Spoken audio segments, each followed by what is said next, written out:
Bharatiya Janata party से इस्तीफा देने के बाद भी अन्नामलाई ने नई पार्टी बनाने का ऐलान कर दिया। उन्होंने कहा है कि आज हम एक आंदोलन शुरू करने जा रहे हैं। हमारी राजनीतिक पार्टी तमिलनाडु में अगला विधानसभा चुनाव लड़ेगी। अन्नामलाई ने मंगलवार को बीजेपी के राष्ट्रीय अध्यक्ष नितिन नवीन से मिलकर अपना इस्तीफा सौंपा था और इसके बाद वे अमित शाह और दूसरे बड़े नेताओं से भी मिले थे। दावा ये है कि अमित शाह ने अन्नामलाई को मनाने की कोशिश की थी, लेकिन बात नहीं बनी और ऐसे में शुक्रवार को उनका इस्तीफा मंजूर कर लिया गया। इस्तीफा मंजूर किए जाने के बाद में अन्नामलाई सामने आते हैं। उन्होंने कहा कि मेरे लिए यह तय करना मुश्किल था कि मैं बीजेपी का सदस्य हूं या तमिल।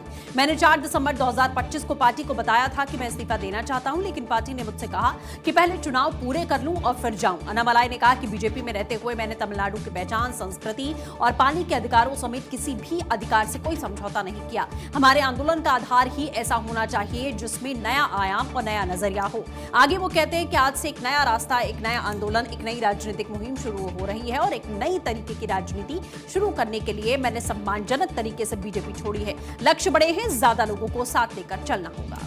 सूत्रों की माने तो आईपीएस अधिकारी से राजनेता बने अन्नामलाई को बीजेपी ने अपना कोई भविष्य नजर नहीं आ रहा था। बीजेपी की तरफ से अन्नामलाई को राज्यसभा सीट का प्रस्ताव भी दिया गया था, लेकिन उन्होंने इस प्रस्ताव को ठुकरा दिया। आपको ये भी बता दें कि अन्नामलाई चाहते थे कि बीजेपी राज्य चुनाव अकेले ही लड़े, क्योंकि उन्हें भरोसा था कि पिछले कुछ सालों में पार्टी ने काफी मजबूत पकड़ बना ली है। हालांकि बीजेपी नेतृत्व ने एआईएडीएमके के साथ अपना गठबंधन फिर से शुरू कर दिया। पार्टी के इस फैसले से अन्नामलाई खुश नहीं थे और चुनाव इस गठबंधन को हार का भी सामना करना पड़ा। सूत्रों की माने तो अन्नामलाई तमिलनाडु में एक आंदोलन शुरू कर सकते हैं। कई सूत्रों के अनुसार इस पहल का उद्देश्य समान विचारधारा वाले लोगों को जोड़ने और एक मजबूत नेटवर्क बनाने वाला है। अन्नामलाई पहले से ही वी द लीडर्स नाम से एक एनजीओ चला रहे हैं। यही बड़े राजनीतिक प्रोजेक्ट की नींव बन सकता है। यही नहीं कहा जा रहा कि तमिलनाडु में होने वाले आगामी विधानसभा उपचुनावों में उनकी पार्टी चुनाव लड़ सकती है। इससे उनकी व्यक्तिगत लोकप्रियता, संगठनिक ताकत और शुरुआती परीक्षा भी उनकी हो जाएगी। आपको ये भी बता दें कि भारतीय पुलिस सेवा के पूर्व अधिकारी अन्नामलाई 2020 में बीजेपी में शामिल हुए।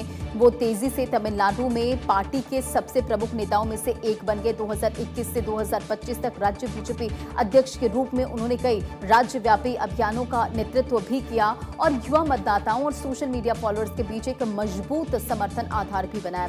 2026 के तमिलनाडु विधानसभा चुनाव के बाद उनके भविष्य को लेकर अटकलें तेज हो गई। बीजेपी के सबसे जाने माने चेहरों में से एक होने के बावजूद उन्होंने चुनाव नहीं लड़ा।